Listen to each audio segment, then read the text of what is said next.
Good morning, friends. There is an old saying that truth always triumphs and justice always prevails. No doubt there may be delay, but normally, definitely, the justice will always prevail. It happened in the case of Shri Nambi Narayan Padma Bhushan after 26 years of his fight in the court of law. This incident happened in the year 1994. Of course, you might not have known this story. We were youngsters at that particular point of time.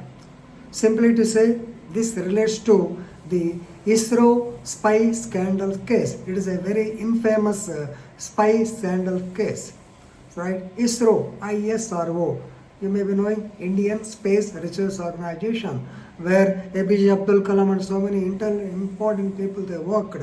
So for cryogenic engines division, normally which we used to import from Russia, for this division, Mr. Nambi Narayan was the head, right? So he along with another so-called scientist by name Sashidharan, and on the honey trap of two women, two Maldivian Muslim women by name Rashida, I think her name is Mariam Rashida and Fauzia Hassan, right? So they were honey trap literally, and these people started selling away the secrets of the so-called Isro mission to our neighboring enemy country Pakistan. This is the allegation. Actually, the intelligence bureau IB people, first they have come to know it. They actually detected this, and they have arrested this woman also. They have recorded her video confession. At that time the videos were there. They have recorded her confession through video recording, and they have put the matter, and incidentally they have narrated actually they stated it's a case of conspiracy. How the conspiracies during the year 1994 or the second part of 1994, Nambi Narayan, Sashidharan, or I think it's Shashi Kumaran, and Mariam Rashida, as well as Fauzia Hassan, and a DIG by name Raman Srivastava, as well as Mr. Chandrasekhar, who was representing the Russian company, Glasnost Russian company. All of them, all these six people, they have met in Madras International Hotel in Chennai. At the time it is Madras, and they conspired, and a lot of these women, they have transferred, they brought cash and transferred it to the so-called Nambi Narayan and others, and thus the secrets have gone. So basing on the information, IB, they have tipped the central government. Of course, it has created even political shock waves also. At the time, Mr. Karunakaran of Congress was the chief minister. A.K. Antony was his rival even in Congress. Then Uman Chandi, he was he was a communist and he is also rival. They have made it a political issue, and they wanted to involve even the then Prime Minister Sri P.M. Rao, because his son Mr. Prabhakar Rao was somewhat, he is a contractor something. He was also indirectly connected, all these things. So it was made a big issue, and ultimately, so basing on the confession of that Mariam Rashida, immediately Nambi Narayan were arrested, and the arrest followed suit. All the others, they have been arrested, and of course the press, no doubt, even we also believed that it is to be true. Because how many guts these people have got, they have unnecessarily transferred all the information of India, that official information of India, to our rival country. So is it not just dangerous to the security or integrity or national security? Is it not danger? Like that we were under the impression. But of course, later so many things happened. These people were charge sheeted, and Karunakaran lost his power. A.K. Antony succeeded him. Later, a woman Chandi has also come into power. At that time, actually, during 1998, I think so, this investigation was handed over to CBI by the Supreme Court.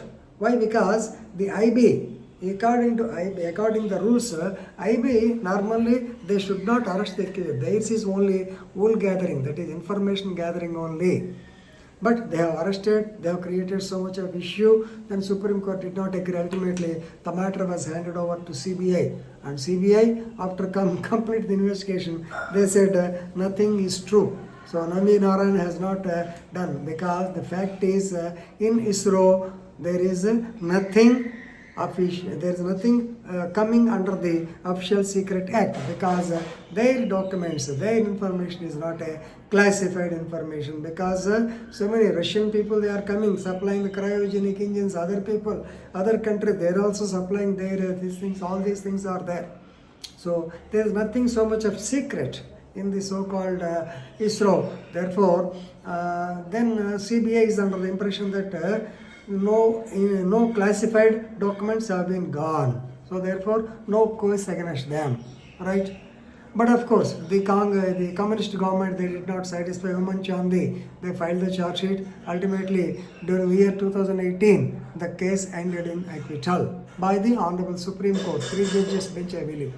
And in the meantime, National Human Rights Commission also has intervened, and they held that Nambi Narayanan was unnecessarily arrested by the IB people, and therefore they awarded a compensation of 10 lakhs. Then Supreme Court held Nambi Narayanan not to be guilty and acquitted the case against him, and asked the Kerala state to give a compensation of 50 lakhs, I believe. At that time, it was 50 lakhs, so espionage case.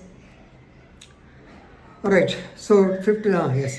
To live with dignity and with self-respect, Article 21, they have identified, because he has to live with dignity, because already in the society he has lost his name. Right, 50 lakhs, and also awarded, of course, from the police department, they have to give some 1.3 crores or so very recently. That from police account, that amount was also sent to the account of Nambi Narayanan, and in the meanwhile, he was given the coveted award of Padma Bhushan also. Right, now with this, the case came to a logical conclusion. Now, Nambi Narayanan says, I am happy. It's not for the money. My fight was against the so-called injustice done to me. The fight is for the injustice done to me. Therefore, he has fought really. He is a committed person. Of course, even the government also did not stop. They have filed defamation cases against the press people. So many things have happened. But anyway, in these defamation cases, they don't stand, whatever it is. But he has come out with, I can say that he has come out with flying colors. Ultimately, the truth prevailed. The justice has come to the hand of Sri Nambi Narayanan. But of course, I come too old. You might have seen the press also. Yesterday, it has come in the Hindu. He has become very old. Please remember, actually, at that time, this is in the year 1994. Very recently, in Visakhapatnam also, it happened that these Navy people, they are being honey trapped by Pakistani women, and they are, of course, for the sake of money, they have sold away some secrets. The Navy's intelligence system booked them. I don't know whether, how far they will be correct. If everything is subjected to law, there should be some test of reasonableness. Of course, let us presume that Visakhapatnam case is genuine. At that time, we also thought that this case was genuine. But anyway, Nambi Narayanan has come out from the so-called shame. Actually, see how big person he was. He was in charge of the cryogenic engines division. But the scathing remark against him is that he has succumbed to the woman and the sex and money, and ultimately he has actually given away the secrets of the country to our rival country. That was the allegation against him. But anyway, he fought with vigor, he fought with zeal, and he wanted to fight against the injustice, and he wanted to got justice, and definitely he got justice because already 10 lakhs Human Rights Commission, National Human Rights Commission, 50 lakhs by Kerala State. Now 1.3 crore compensation by the police department. Of course, not only, as already told, he says it is not for the money, it is fight for the justice. That's what is called. Anyway, so that's why I tell you, truth always remains, truth always prevails, truth always triumphs. Thank you.